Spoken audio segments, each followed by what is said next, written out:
നമസ്കാരം, മലയാളി വാർത്തയിലേക്ക് സ്വാഗതം. പാലക്കാട് ഒറ്റപ്പാലത്ത് അതിക്രൂരമായ കൊലപാതകം. പാലക്കാട് മനിശ്ശേരിയിൽ അച്ഛനെയും മകനെയും വീടിനുള്ളിൽ തൂങ്ങി മരിച്ച നിലയിൽ കണ്ടെത്തിയിരിക്കുകയാണ്. മനിശ്ശേരി കണ്ണമ്മ നിലയത്തിൽ കിരൺ 38 വയസ്സ്, മകൻ കിഷൻ 9 വയസ്സ് എന്നിവരാണ് മരിച്ചത്. മകന് കുരുക്കൊരുക്കി കൊലപ്പെടുത്തിയ ശേഷം അച്ഛൻ തൂങ്ങി മരിച്ചതാണെന്നാണ് പോലീസിന്റെ പ്രാഥമിക നിഗമനം. മനിശ്ശേരിയിലെ വീട്ടിൽ വൈകിട്ട് 5ഓടെയാണ് ഇരുവരെയും മരിച്ച നിലയിൽ കണ്ടെത്തിയത്. ബന്ധുക്കളാണ് അച്ഛനെയും മകനെയും മരിച്ച നിലയിൽ കണ്ടെത്തിയത്. കിരണിന്റെ ഭാര്യ അഗീന ഇതേ വീട്ടിൽ കഴിഞ്ഞ മെയ് 14-ന് തൂങ്ങി മരിച്ചിരുന്നു. അപ്പോൾ തീർച്ചയായിട്ടും ഭാര്യ മരിച്ചതിന്റെ വിഷമത്തിലായിരുന്നു ഭർത്താവ് എന്ന് വേണം നമുക്ക് കരുതാൻ. വിദേശത്ത് ജോലി ചെയ്തിരുന്ന കിരൺ ഭാര്യയുടെ സംസ്കാര ചടങ്ങുകൾക്ക് ശേഷം ജൂൺ 8-ന് മടങ്ങി. പക്ഷെ വ്യാഴാഴ്ച രാത്രി വീണ്ടും നാട്ടിലെത്തി. മായന്നൂർ പാറമേൽപ്പടി സഹോദരിയുടെ വീട്ടിലായിരുന്നു ഇത്രയും ദിവസം മകനായിരുന്നത്. മകനെ കൂട്ടി വെള്ളിയാഴ്ച രാവിലെ 11 മണിയോടെയാണ് മനിശ്ശേരിയിലെ വീട്ടിലേക്ക് കിരൺ എത്തിയത്. സമീപത്തെ ബന്ധുവീട്ടിൽ പോയ ശേഷം സ്വന്തം വീട്ടിലേക്ക് ഇയാൾ പോയി. പിന്നീട് 3:30-ഓടെ വീടിന്റെ മുന്നിലെ വാതിൽ മാത്രം പൂട്ടി താക്കോൽ ബന്ധുവീട്ടിൽ ഏൽപ്പിച്ച ശേഷം യാത്ര പറഞ്ഞു മടങ്ങുന്ന സാഹചര്യമുണ്ടായി. പിന്നീട് വീണ്ടും ഇരുവരും തിരിച്ചെത്തി. വൈകിട്ട് 5 മണിയോടെ കിരണിന്റെ സ്കൂട്ടർ പുറത്ത് നിർത്തിയിട്ടത് കണ്ട ബന്ധുക്കൾ പിൻവാതിലിലൂടെ കയറി പരിശോധിച്ചു. അപ്പോഴാണ് വീടിന്റെ 1-ാം നിലയിൽ ഇരുവരെയും തൂങ്ങി മരിച്ച നിലയിൽ ബന്ധുക്കൾ കണ്ടെത്തിയത്. എന്തായാലും ദയനീയമായൊരു സംഭവമായി മാറിയിരിക്കുകയാണ്. മൃതദേഹങ്ങൾ പോസ്റ്റ്മോർട്ടത്തിനായി ഒറ്റപ്പാലം താലൂക്ക് ആശുപത്രിയിലെ മോർച്ചറിയിലേക്ക് മാറ്റി. കിഷൻ പാറമേൽപ്പടിയിലെ സ്കൂളിലെ 4-ാം ക്ലാസ് വിദ്യാർത്ഥിയായിരുന്നു കുട്ടി. ഷൊർണൂർ ഡിവൈഎസ്പി ആർ മനോജ് കുമാർ എന്നിവരടക്കമുള്ളവരാണ് ഈ കേസ് അന്വേഷിക്കുന്നത്. ദയനീയമായൊരു സംഭവമായി മാറിയിരിക്കുകയാണ്. നമ്മൾ പോകുന്നത് മറ്റൊരു വാർത്തയിലേക്കാണ്. ആലപ്പുഴ ഓമനപ്പുഴയിൽ സ്വന്തം മകളെ പിതാവ് കഴുത്ത് ഞെരിച്ചു കൊലപ്പെടുത്തിയ സംഭവവുമായി ബന്ധപ്പെട്ടുള്ള കൂടുതൽ വാർത്തകൾ എന്തൊക്കെയാണ്, കൂടുതൽ വിവരങ്ങൾ, പുതിയ നീക്കങ്ങൾ എന്തൊക്കെയാണെന്നതടക്കമുള്ള വിശദാംശങ്ങളിലേക്കാണ് നോക്കാൻ പോകുന്നത്. വിശദമായി നോക്കാം. ഈ കുടുംബം പറയുന്നത് ഈ ഏഞ്ചൽ വൈകി വീട്ടിൽ നിന്ന് പുറത്തു പോകുന്നു, വൈകി വീട്ടിലേക്ക് തിരിച്ചു വരുന്നു. അപ്പോൾ തീർച്ചയായിട്ടും ആരൊക്കെയായിട്ടാണ് ഏഞ്ചൽ ബന്ധപ്പെട്ടിരുന്നത്, സംസാരിച്ചിരുന്നത്, അവസാനമായി സംസാരിച്ചത് എന്തൊക്കെയാണ് എന്നതടക്കമുള്ള കാര്യങ്ങളൊക്കെ ഒരു വിശദാംശങ്ങൾ അല്ലെങ്കിൽ കൂടുതൽ വിവരങ്ങളൊക്കെ അറിയേണ്ടതായിട്ടുണ്ട്. ഏഞ്ചൽ സ്ഥിരമായി രാത്രിയിൽ പുറത്തു പോകുന്നത് സംബന്ധിച്ചുള്ള അന്വേഷണം, ആർക്കൊപ്പമാണ് പോകുന്നത്, ആര് വിളിച്ചിട്ടാണ് പോകുന്നത്, എന്തിനു പോകുന്നു, അങ്ങനെ ഒരുപാട് ചോദ്യങ്ങളുണ്ട്. ആ ചോദ്യങ്ങൾക്കൊക്കെ ഉത്തരം കിട്ടണമെങ്കിൽ തീർച്ചയായിട്ടും ഏഞ്ചലിന്റെ ഫോൺ പരിശോധിക്കേണ്ടതായിട്ടുണ്ട്. ഈ അന്വേഷണത്തിന്റെ ഭാഗമായി ഫോണിന്റെ കോൾ ലിസ്റ്റ് അടക്കം പരിശോധന നടത്തുകയാണ് അന്വേഷണ സംഘം. ഫോണിൽ എന്താണുള്ളത്, തീർച്ചയായിട്ടും നിർണായകമായ തെളിവുകൾ കണ്ടെത്താൻ സാധിക്കുമെന്ന പ്രതീക്ഷയിൽ തന്നെയാണ് പോലീസ് ആയിരിക്കുന്നത്. ആരോടൊക്കെയാണ് സംസാരിച്ചിട്ടുള്ളത്, എന്താണ് സംസാരിച്ചിട്ടുള്ളത്, എന്തിനു പുറത്തു പോകുന്നതിന് ലക്ഷ്യം എന്തായിരുന്നു, വൈകി വരുന്നതിന്റെ കാരണം എന്താണ്, ഇങ്ങനെയുള്ള ചോദ്യങ്ങൾക്കൊക്കെ ഉത്തരം കിട്ടിയാൽ തന്നെ ഈ ഒരു കേസുമായി ബന്ധപ്പെട്ടത് നിർണായകമായ ചില ഒരു തെളിവുകൾ അല്ലെങ്കിൽ ഒരു വെളിപ്പെടുത്തലുകളായത് മാറും. എന്തായാലും ഈ ഏഞ്ചൽ ആരോടൊക്കെ സംസാരിച്ചു എന്നതടക്കമുള്ള കാര്യങ്ങൾ പോലീസ് അന്വേഷിക്കുന്നുണ്ട്. ഏഞ്ചലിന്റെ ഫോൺ പരിശോധിക്കുന്നുണ്ട്. കോൾ ലിസ്റ്റ് അടക്കമുള്ളവ അന്വേഷണ സംഘം പരിശോധനയ്ക്ക് വിധേയമാക്കുന്നുണ്ട്. ഈ സംഭവത്തിൽ അമ്മയെ തെളിവെടുപ്പിന് വിട്ടുകിട്ടാൻ മണ്ണഞ്ചേരി പോലീസ് ബുധനാഴ്ച Alappuzha first class judicial magistrate കോടതിയിൽ കസ്റ്റഡി അപേക്ഷ നൽകും. ഓമനപ്പുഴ 15-ാം വാർഡ് കുടിയാംശ്ശേരി വീട്ടിൽ ഏഞ്ചൽ ജാസ്മിനാണ് കൊല്ലപ്പെട്ടത്. അച്ഛൻ കഴുത്തു ഞെരിച്ചു കൊലപ്പെടുത്തി, അമ്മ സഹായിക്കാൻ കൂട്ടുനിന്നു. അമ്മ ജെസിമോൾക്കും ഈ ഒരു കൊലപാതകത്തിൽ പങ്കുണ്ടെന്ന് കണ്ടെത്തിയതിനെ തുടർന്ന് വ്യാഴാഴ്ചയാണ് ജെസിമോളെയും കുറ്റം മറച്ചു വയ്ക്കാൻ കൂട്ടുനിന്ന സഹോദരൻ അലോഷ്യസ് സേവറെയും പോലീസ് അറസ്റ്റ് ചെയ്തത്. എന്തായാലും 3 പ്രതികളും റിമാൻഡിലാണ്. ചൊവ്വാഴ്ച രാത്രി 11 മണിയോടെയാണ് വീട്ടിലെ സ്വീകരണ മുറിയിൽ വെച്ച് പിതാവ് ഫ്രാൻസിസ് ഏഞ്ചലിനെ കഴുത്ത് ഞെരിച്ചും കഴുത്തിൽ തോർത്തു മുറുക്കിയും കൊലപ്പെടുത്തിയത്. അമ്മ ജെസ്സിയാണ് ഈ സമയം അമ്മ ജെസ്സി ആയിരുന്നു ഈ സമയം ഏഞ്ചൽ കുതറി മാറാതിരിക്കാൻ അല്ലെങ്കിൽ ഈ ഒരു കൊലപാതക ശ്രമത്തിൽ നിന്ന് രക്ഷപ്പെടാതിരിക്കാൻ കൈകൾ ബലമായി പിടിച്ചു വെച്ചത്. ഏഞ്ചൽ സ്ഥിരമായി രാത്രിയിൽ പുറത്തു പോകുന്നത് സംബന്ധിച്ചുള്ള തർക്കമാണ് കൊലപാതകത്തിൽ കലാശിച്ചത്.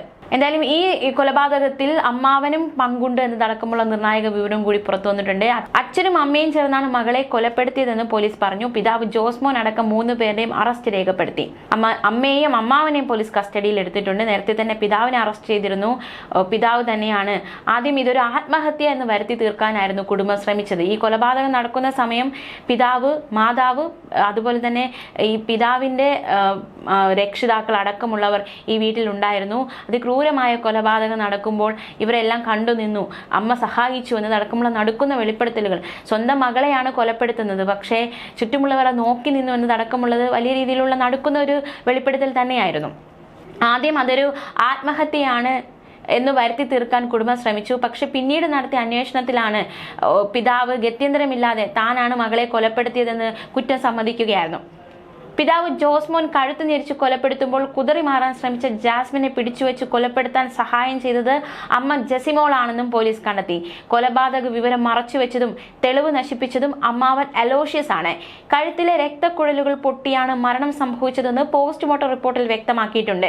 ജോസ്മോനെ കസ്റ്റഡിയിലെടുത്ത് നടത്തിയ ചോദ്യം ചെയ്യലാണ് വെളിപ്പെടുത്തലുണ്ടായത്. ജാസ്മിൻ നിരന്തരമായി വീട്ടിൽ വഴക്കുണ്ടാക്കും. കഴിഞ്ഞ ദിവസം മുത്തച്ഛനെ തല്ലി. ഇതിനെ ചൊല്ലിയുള്ള തർക്കമാണ് കൊലപാതകത്തിൽ കലാശിച്ചത്. ഈ കൊലപാതകത്തിന് പിന്നിൽ ദുരാചാരവുമായി ബന്ധപ്പെട്ട എന്തെങ്കിലും ബന്ധമുണ്ടോ എന്നതടക്കമുള്ള അന്വേഷണവും നടത്തുന്നുണ്ട്. ജോസ്മോനുമായി വീട്ടിലെത്തി കഴിഞ്ഞ ദിവസങ്ങളിൽ പോലീസ് തെളിവെടുപ്പ് നടത്തിയിരുന്നു. മരണം ഉറപ്പിക്കാൻ കഴുത്തിൽ മുറുക്കിയ തോർത്തുമുണ്ട് സമീപത്തെ പറമ്പിൽ നിന്നാണ് കണ്ടെത്തിയത്. 3 പേരെ അറസ്റ്റ് രേഖപ്പെടുത്തി കോടതിയിൽ ഹാജരാക്കുക എന്ന നിർണായക ഘട്ടത്തിലേക്ക് പോലീസ് കടന്നിരുന്നു. മകളെ കൊന്നതിന് പല കാരണങ്ങളാണ് ഇവർ നിരത്തുന്നത്. കഴിഞ്ഞ 2 മാസമായി സ്വന്തം വീട്ടിലാണ് ജാസ്മിൻ ഉണ്ടായിരുന്നത്. വിവാഹം കഴിപ്പിച്ചു കൊടുത്തിട്ടും സ്വന്തം വീട്ടിലേക്ക് ജാസ്മിൻ വന്നു നിൽക്കുന്ന സാഹചര്യമുണ്ടായി. ഭർത്താവുമായി വഴക്കിട്ട് ജാസ്മിൻ ഇടയ്ക്കിടെ വീട്ടിൽ വന്ന് നിൽക്കുന്നത് പതിവാണ്. ഇത് ജോസ് ചോദ്യം ചെയ്തു. ഈ ഒരു കാര്യത്തിൽ ഈ ഇരുവർക്കുമിടയിൽ പ്രശ്നങ്ങൾ ഉണ്ടായിരുന്നു. അതിനിടയിലാണ് ജാസ്മിൻ വീട്ടിൽ നിന്ന് പുറത്തു പോകുന്നു, വൈകി വീട്ടിലേക്ക് വരുന്നു. ഈ കൊലപാതകം നടക്കുന്ന ദിവസവും വൈകി വീട്ടിലേക്ക് വരുന്നു. ഇതിനെ ചൊല്ലി തർക്കമുണ്ടാകുന്നു. അങ്ങനെയാണ് ഈ ഒരു കൊലപാതകത്തിലേക്ക് നയിക്കപ്പെട്ടത്. വീട്ടുകാർക്ക് കൊലപാതക വിവരം അറിഞ്ഞിട്ടും ഒറ്റ രാത്രി മുഴുവൻ മൂടി വെച്ചു. ആരും ഒന്നും പുറത്തു പറഞ്ഞില്ല. പക്ഷേ പുറത്തു പറഞ്ഞപ്പോൾ പോലും അവൾ ആത്മഹത്യ ചെയ്തു, അല്ലെങ്കിൽ അവളെ വിളിച്ചിട്ട് അവൾ എഴുന്നേൽക്കുന്നില്ല എന്ന തരത്തിലായിരുന്നു. അതൊരു കൊലപാതകമാണെന്ന് മറച്ചു വയ്ക്കാനായിരുന്നു കുടുംബം ശ്രമിച്ചത്. പിറ്റേ ദിവസമാണ് വീട്ടുകാർ മരണവിവരം പുറത്തറിയിക്കുന്നത്. അപ്പോഴും ആത്മഹത്യ എന്ന നിലപാടിലായിരുന്നു കുടുംബം നിന്നത്. എന്നാൽ ഡോക്ടർക്ക് തോന്നിയ സംശയം, അതാണ് ഈ കൊലപാതക വിവരം പുറത്തേക്ക് വരാൻ കാരണമായത്.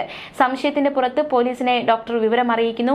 പിന്നാലെ ചോദ്യം ചെയ്യുന്നു. ഈ ചോദ്യം ചെയ്യലിൽ താൻ തനിച്ചാണ് മകളെ കൊലപ്പെടുത്തിയതെന്നായിരുന്നു ജോസ്മോൻ ആദ്യം പറഞ്ഞത്. പിന്നീടുള്ള ചോദ്യം ചെയ്യലാണ് എല്ലാ സത്യങ്ങളും ജോസ്മോൻ വെളിപ്പെടുത്തിയത്. പുലർച്ചെ 6:30യോടെ വീട്ടുകാരുടെ കരച്ചിൽ കേട്ടാണ് അയൽവാസികൾ മരണവിവരം അറിഞ്ഞത്. മകളെ വിളിച്ചിട്ട് ഉണരുന്നില്ലെന്നും എന്ത് സംഭവിച്ചെന്ന് അറിയില്ലെന്നുമായിരുന്നു കുടുംബത്തിന്റെ ആദ്യ നാടകം. പഞ്ചായത്ത് മെമ്പർ ഉൾപ്പെടെയുള്ളവർ വീട്ടിലെത്തുമ്പോൾ കട്ടിലിൽ കിടക്കുന്ന നിലയിലായിരുന്നു മൃതദേഹം. തുടർന്ന് ചെട്ടിക്കാട് താലൂക്ക് ആശുപത്രിയിലേക്ക് മൃതദേഹം മാറ്റി. മണ്ണഞ്ചേരി പോലീസാണ് കേസ് അന്വേഷിക്കുന്നത്. ജാസ്മിൻ അബോധാവസ്ഥയിലായതോ ഇവർ മൂവരും വല്ലാതെ പരിഭ്രമിക്കുകയുണ്ടായി. ഇതോടെ അവരോട് മാറി നിൽക്കാൻ ജോസ്മോൻ ആവശ്യപ്പെടുകയായിരുന്നു.